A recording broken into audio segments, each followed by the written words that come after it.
Bonjour à tous, bienvenue au sommaire de votre journal de 13 h. Cet accident mortel cette nuit à Cannes, un chauffard a percuté une voiture de police.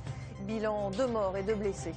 2 nouvelles manifestations contre les caricatures de Mahomet interdites à Paris. L'interdiction suffira-t-elle? Les autorités sont vigilantes. Nous retrouverons Anne-Charlotte Inet à la Grande Mosquée de Paris.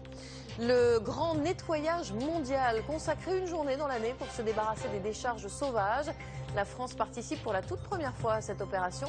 Reportage à Strasbourg avec les volontaires. C'est une initiative écologique née en Estonie il y a 4 ans et qui s'est étendue à près de 100 pays.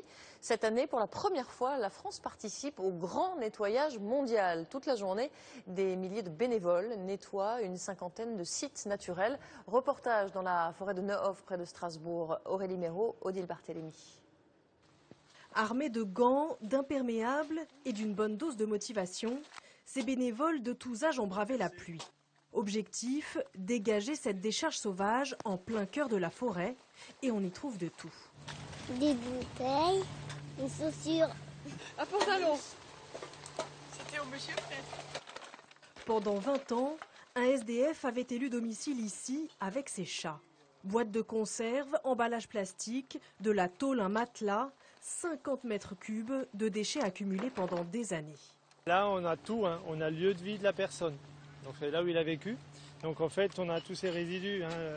On a l'impression qu'il y a plusieurs couches en fait, déchets et au moins 4 couches en dessous qui ne sont pas forcément visibles vu que la terre est mouillée.